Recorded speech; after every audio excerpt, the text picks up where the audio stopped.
Hello, welcome. Thanks for joining us today for the Thomas Balch Library's pop-up program. My name is Christiansen, and I'm the Curator of Manuscripts and Archives, and I'm here today to show you some collections of interest. This month, March, is Women's History Month, and we thought we would show you some examples of papers we have related to women's organizations. The library actually has a lot of really fantastic collections related to groups that women created, joined, participated in over the last 150 years for a variety of reasons. I hope what you'll come away from today's program learning about is what women's organizations did and contributed to the history of Loudoun County, the sorts of papers that they created, and how those can be useful to you in your research. So let's dive right in. I've probably pulled too many things, and I also would like to say at the outset that this is not representative of all the papers related to women's organizations we have. This is just a sample. I wanted to pull so much more for you, but time is limited. So let's get started. The first papers I wanted to tell you about were related to the Home Interest Club.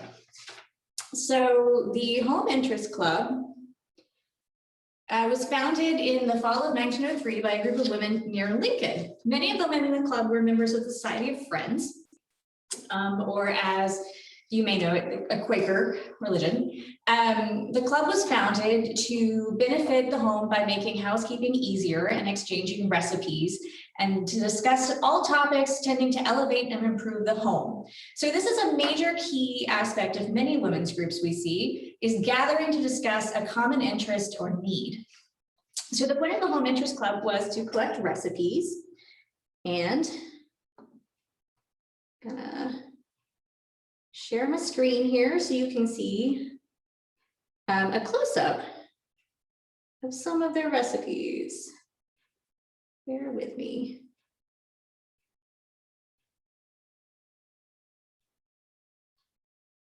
Okay. Great. Okay, thank you for bearing with me. So here on the screen, you can see a close-up of 3 recipes from the collection. I decided to go with a strong point, cake, and each of the women has written out a handwritten recipe. We have orange cake, shortcake, and old-fashioned sponge cake. This is obviously a great way to connect with these women, to see what they probably thought of as one of their best recipes. For instance, I can see the shortcake recipe and immediately think that it's almost strawberry season, and I'm very excited for some strawberry shortcake. But we can also see that it's signed by Cosmelia Janney. And Cosmelia Janney is a woman who we have other materials in our collection from, including a really fabulous sketchbook where she sketched houses in her area of Loudoun County. It's beautiful, like worth checking out. Similar to the Home Interest Club records, we have the Housekeepers Club.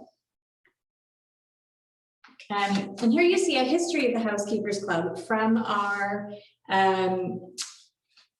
vertical file. So this is a typed history that tells us a little bit about this group of women who gathered together in the Aldi community. They're African-American women.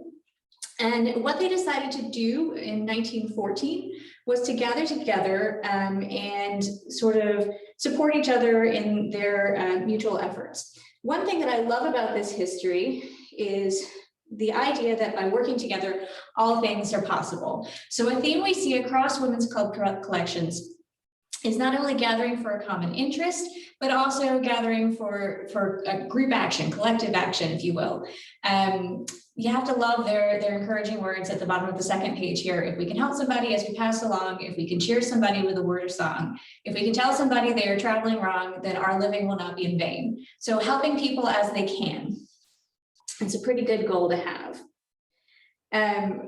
Women's organizations didn't just gather together, however, for the interest of keeping together information about the home or benefiting mutual support, but they also gathered around common interests. Another example that we have is the Leesburg Garden Club. So the Leesburg Garden Club was founded in 1915 by 4 women in Loudoun County. Interestingly, the club started here at the Thomas Balch Library in our historic main building that was constructed and opened in 1922. So the club met often here at the library to, at first, read aloud from the works of Charles Dickens. Eventually, somebody heard of something new that was going around called a garden club, and they decided that they would rather do that, which is fine. So the Leesburg Garden Club became one of the first 14 members of the Garden Club of Virginia, which had also been founded in 1920. And the goal of both organizations was to encourage the preservation, conservation, beautification, and restoration of the state. Many of you, and maybe aware of the Garden Club of Virginia and the Leesburg Garden Club because of Garden Week. So this is something that's coming up very soon. And I think probably a lot of us are looking forward to getting out and seeing some beautiful gardens and homes if we're able to this year after being cooped up last year. The Garden Club, Garden Week in Virginia was started in 1929 to earn money to support the goals of the Garden Club of Virginia. And we have really extensive records for Leesburg Garden Club, and they include, among many other interesting things, guidebooks for Garden Week in Virginia. One note that is of great interest is a list of what the receipts were for the first 5 or 6 garden weeks for the Leesburg Garden Club. And we'll see that in 1929, they opened 2 historic houses in Loudoun County and made about $16. So the Garden Club also was actively involved in lots of other efforts. And let me give you a close-up of some of these great things that we have.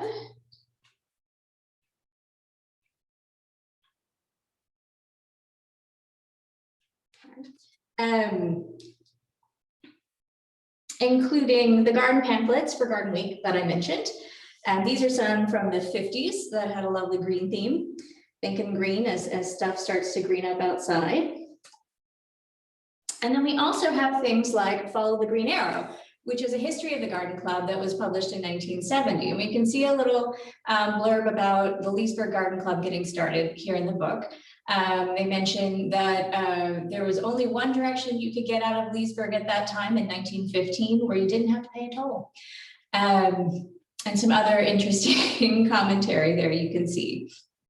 So one of the other efforts of the Garden Club that was spearheaded by Vinton Pickens and several other people in Loudoun County was beautification of our roads and the prevention of billboards. If you are at all interested in studying highways and what the sort of viewscape of highways and the preservation of natural beauty in Virginia and the country, I highly recommend looking at Garden Club records, because this is something that they work towards across the country, not just in Loudoun. And we're very vocal advocates of maintaining natural beauty along our roadways. So another organization that we have records related to that was interested in gardening and growing things was the Aldi Horticultural Society. So their records in our collection date from 1923 to 2013. And I've chosen a selection of their minutes here from 1945. So one difference between the Leesburg Garden Club and the Aldi Horticultural Society is the Aldi Horticultural Society, many of the women involved in this organization were farmers. And their minutes reflect that. They're often interested in growing vegetables and farming conditions and causes that are related to that. So minutes are definitely something that you're going to find in most organizational records. So they are the official record of what happened at meetings and other events. Hopefully, if your organization had a great secretary, you're going to find them recorded in a consistent manner. For instance, the Aldi Horticultural Society minutes that you can see here were handwritten. It looks like the secretary consistently kept them within a ledger book, which is great because then they're collected in one place. You'll also find minutes though that are typewritten, that are collected into notebooks. And occasionally you'll see gaps, but generally they tend to be consistently collected. So if you're tracing the history of an organization, it's a great way to learn very quickly what happened over a widespread span of time. It's also a great way if you're looking for a relative and want to know a little bit more about what their life may have been like, and you know they belong to an organization. Minutes are a great way to see how they participated and were involved in that organization. So to move on to another great organization, we want to talk about the Women's Club. And here we can see the first page of one of their wonderful scrapbooks. Stop sharing the screen for a second. So the Women's Club was originally founded by 13 women in Loudoun County in 1944. And what is really cool, you can't see it and I'll show you a close-up in a second, is their scrapbook collection. So the Women's Club is part of a larger federation of women's clubs. Particularly, they joined the Virginia Federation of Women's Club in the state, and they were organizations that gather together to promote civic works, so good works within the community. Loudoun's Women's Club started in 1944 with 55 women and soon grew. In 1946, the club adopted the iris as its flower and purple and gold as its colors. So you can see this beautiful hand-printed scrapbook here. So the club was involved in all sorts of activities. They had various departments, so things like the home, fine arts, education, citizenship, welfare. During the World Wars and later they were involved with work to support the war effort, the Red Cross.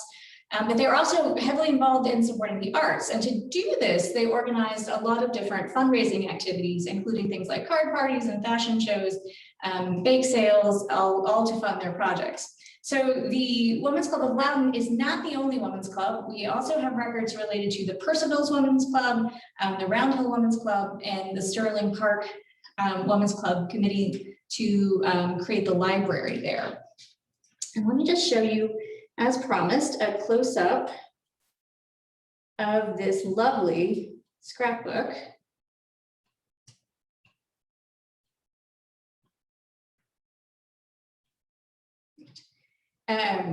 You can see here the hand-painted irises, that the scrapbook collects the programs and projects, news, all sorts of records. And to give you an example of another page, we can see some information about a president being appointed in 1948. It was Mrs. Arthur Jenkins.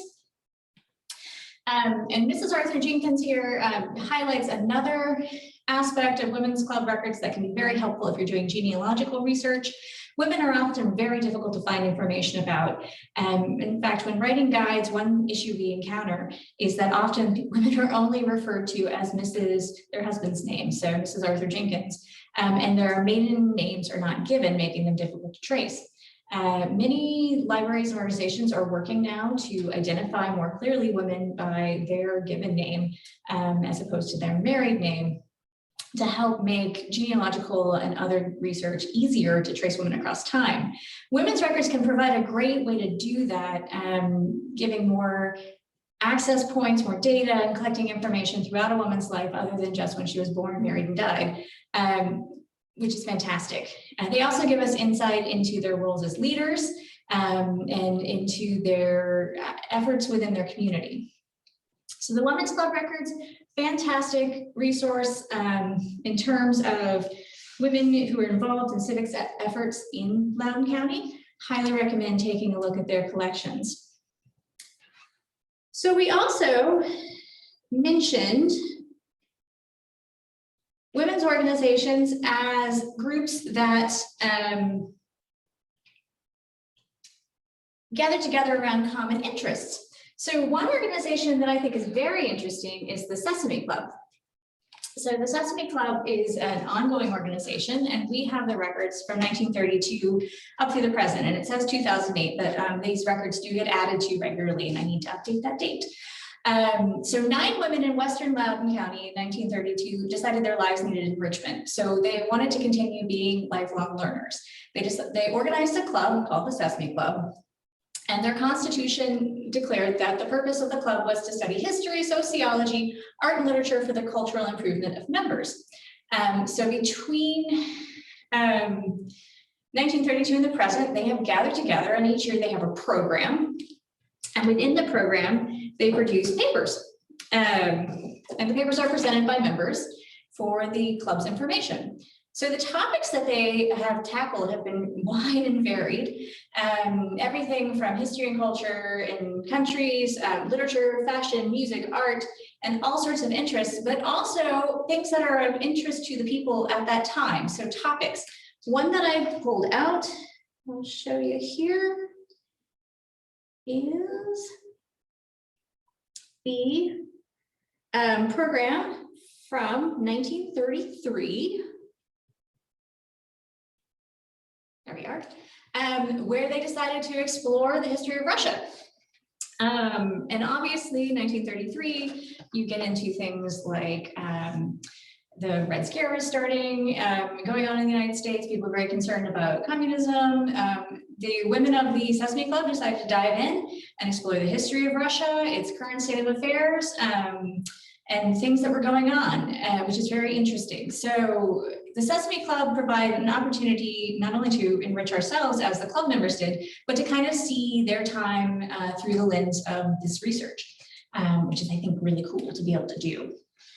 It's not often that we get to see what people in Loudoun County were thinking about contemporary events in their own words. So this is a nice little lens to look into that. Other groups that were involved with women and education, whose papers we have, include the American Association of University Women,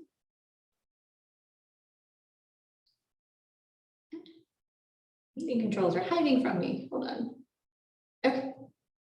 So the American Association of University Women, the Loudoun branch, was founded in 1973, but they were part of a much older organization that had gathered together and formally organized in 1882.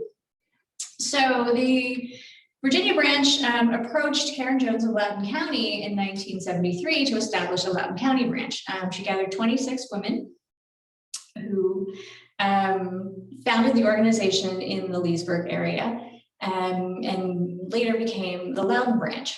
So their topics of interest in the American Association of University Women's papers included growth and development, education and cultural activities, legal and civil rights for women, and in addition to advocating for women in universities and organizing group meetings that were for the entertainment and education of their members. So they did dinners, lectures, and cultural events, things like that. One aspect of the Women's Association that is of particular interest is their work towards supporting math and science for girls in Loudoun County schools. So take a peek at their newsletter here. So the Women's Organization founded a math and science fair in Loudoun County schools for girls, and also supported other efforts to encourage women, young ladies, to go into the fields of math and science, which is great. So I pulled out their newsletters specifically to kind of highlight another great record set that we find in organizational records, and that is newsletters.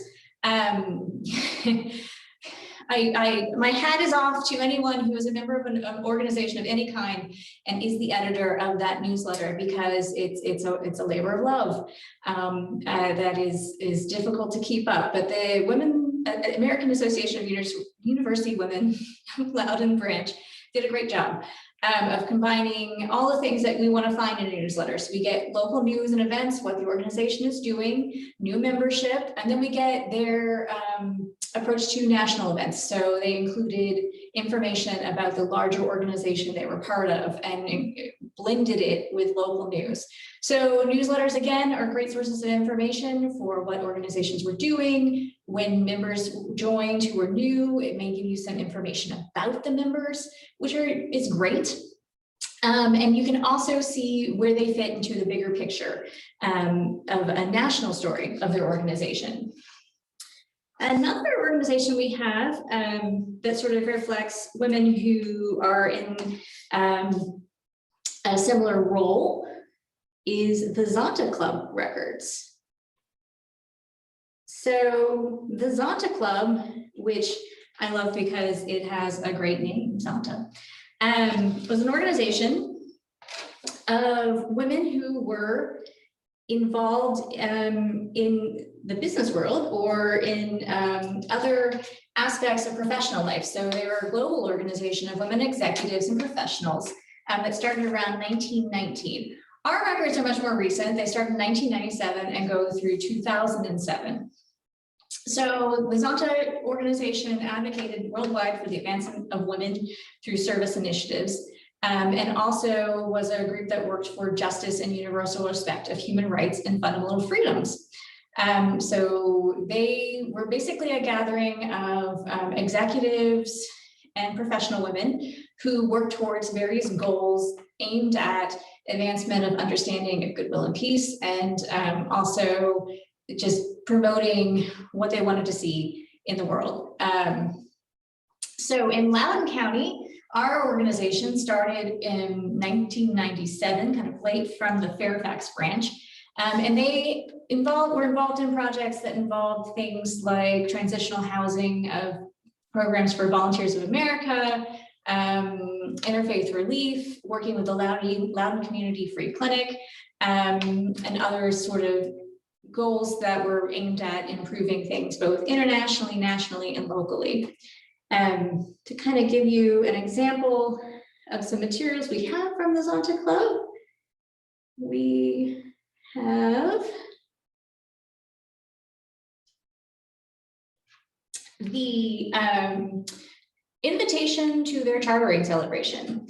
And this is something that is another thing that can be very helpful to look for in organizational records if you're looking to understand more about the organization. And that's charters, bylaws, constitutions that set out the rules for the operation of the organization.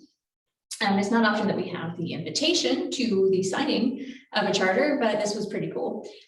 We also have here a piece of ephemera that is pretty neat. It's a handy little pamphlet that hands out, that folds out. It's a 4-fold little business card size document that you could keep with you and hand out to a potential member that gives you all sorts of information. That's great about the organization. And one thing I really do love as an archivist about organizations' records is the ephemera they create. So their pamphlets and other materials that give you a little insight into how they were presenting themselves, and also can have some really great graphic design to them. So one more item from the Zanta Club, just to go back to talking about bylaws and constitutions, we have their basic procedures for membership. So if you are researching an organization and you want to understand a little bit more about it, going to key documents, vital documents like this that explain how an organization works can be just what you need to do. It's also an interesting way to look at how organizations change over time by looking at variations in their vital documents like constitutions, membership rules. It can tell us a lot about the organization, the society it's living in, and the community that it's centered in. So looking at organizations of women, one thing that we quickly see is groups that were interested in promoting national and international change for the betterment of the world they lived in. I think one group that comes to mind quite often for many people when we talk about women's groups is the Women's Christian Temperance Union. Obviously, probably the most famous member of this organization would have been Carrie Nation.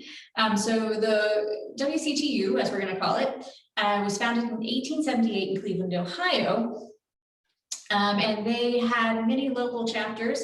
The organization across the nation espoused abstinence from alcohol, tobacco, and drugs as part of a larger reform mission that was tied to Christian religion.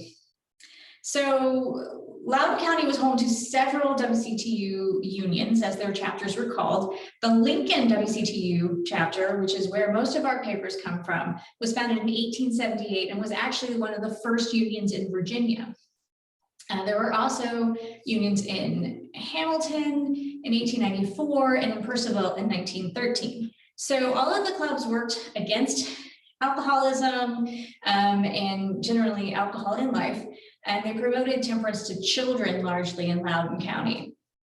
So a lot of the materials that we have from our WCTU organizations were aimed at being appealing to young people. And let's take a look at some of those.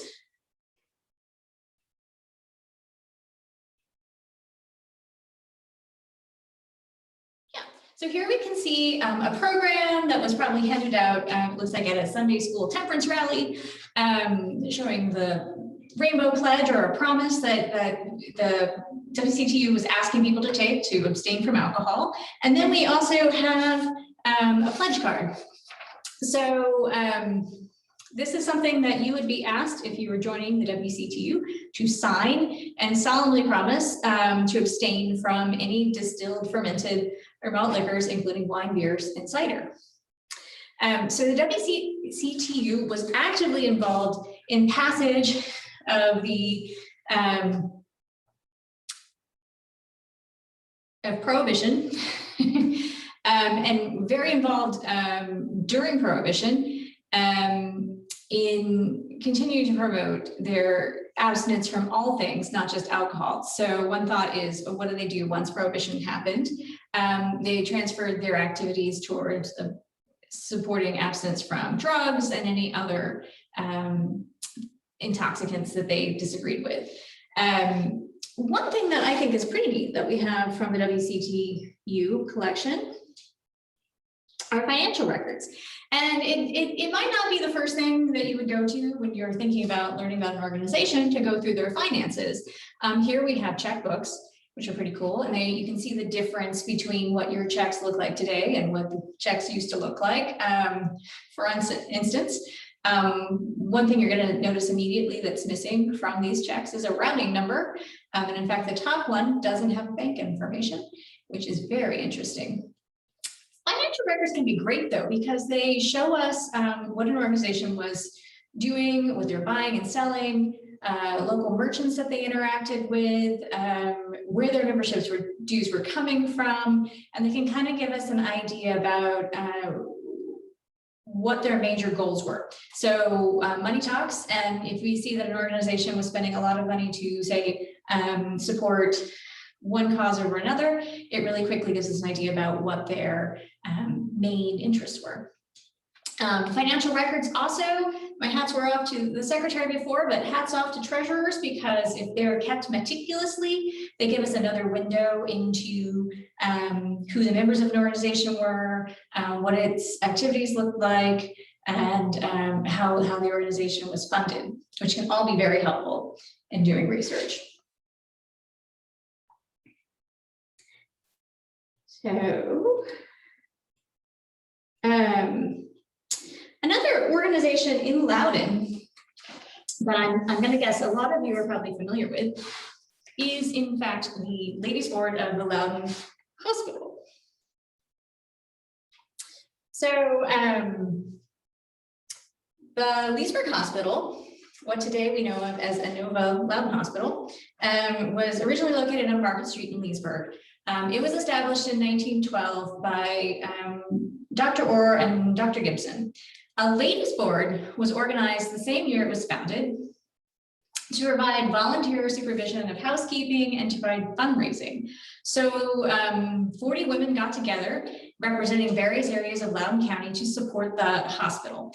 And they were called the Ladies Board of Managers. Early members were the head, William Corcoran Eustace, so Edith Livingston Morton, who was married to William Corcoran Eustace, served as president in 1919. And she was the first leader of the Board of Managers.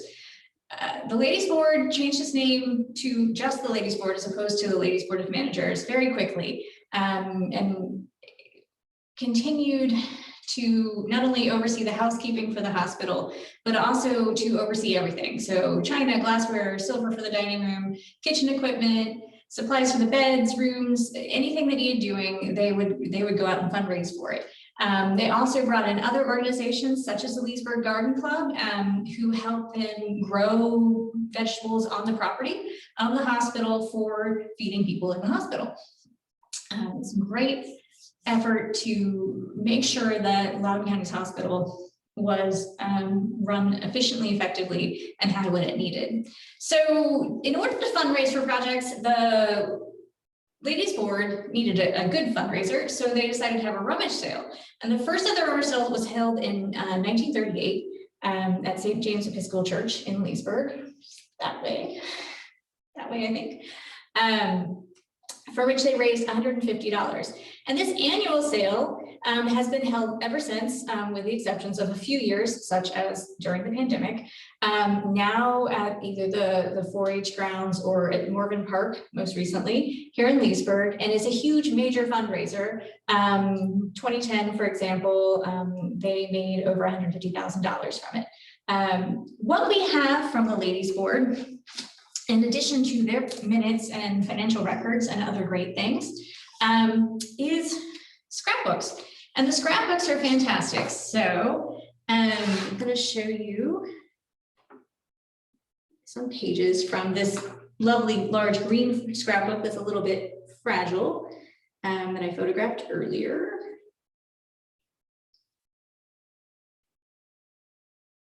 Yeah, so here you can see a page of the scrapbook that is passing of the gavel. So here we have two members of the organization, Mrs. Lawson-Cart and Mrs. Thomas DeZerga, changing the leadership. So passing over the leadership of the Ladies Board. Also in this scrapbook, we have really cool bits of ephemera. So one of the wonderful things about the Ladies Board collection is not only do you get information about the ladies in the organization and their efforts to fundraise and provide support for the hospital, but you also get lots of great information about the history of the hospital in Loudoun County. So for example, this is a sample menu from the hospital from 1964. And you can only see 2 pages here in the scrapbook because it's taped down. Don't use tape, no. There's a little bit of preservation issue there that we're gonna need to keep our eye on. But you can see how people in the hospital would be able to put their room and date and their name and circle their selection of what they wanted to go with their meal, which is kind of neat. Other things that we have in the hospital collection include information about construction that the Ladies Board helped support to various iterations of the hospital. So here we can see some records from the 1970s that relate to construction of a new hospital building in 1971 and 1974. So it looks like they got to go on a tour of the hospital or were involved in a tour, and you can see the layout of how it was put together. This is fantastic information if you're studying the history of Loudoun County Hospital, because it shows you the floor plan, it gives you information about the room, each room. It's great, kind of shows you how it developed over time. Wonderful stuff. The Ladies Board also was involved in supporting the nurses' school that was located at the hospital for a number of years. So there's a great deal of information there about both the school itself and people who attended it. So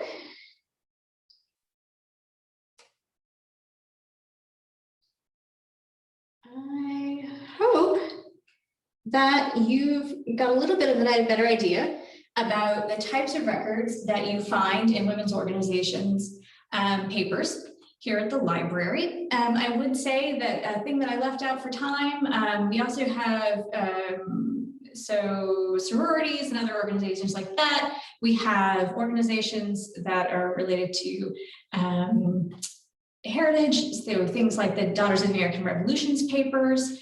We have many other garden club papers, too many to include. They're all fantastic in terms of tracing women who were involved in the organizations. A few tips: if you're looking for an organization that an ancestor might have belonged to, look in the area and also the specific city they lived in or town they lived in, but also the larger county. It doesn't hurt to look in neighboring counties because sometimes they had to participate in a neighboring county.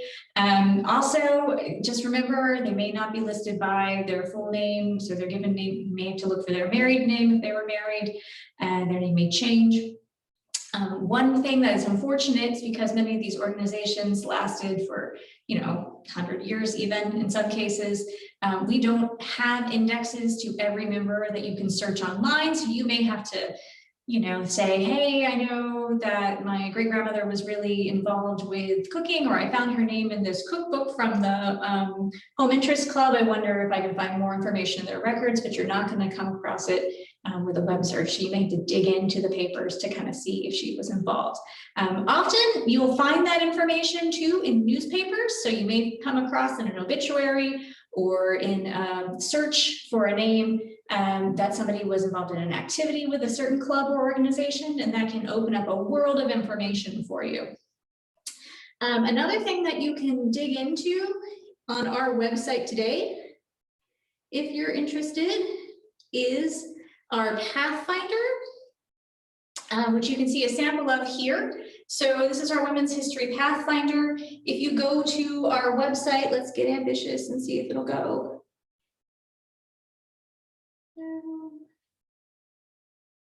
There we go. Yes. Or not.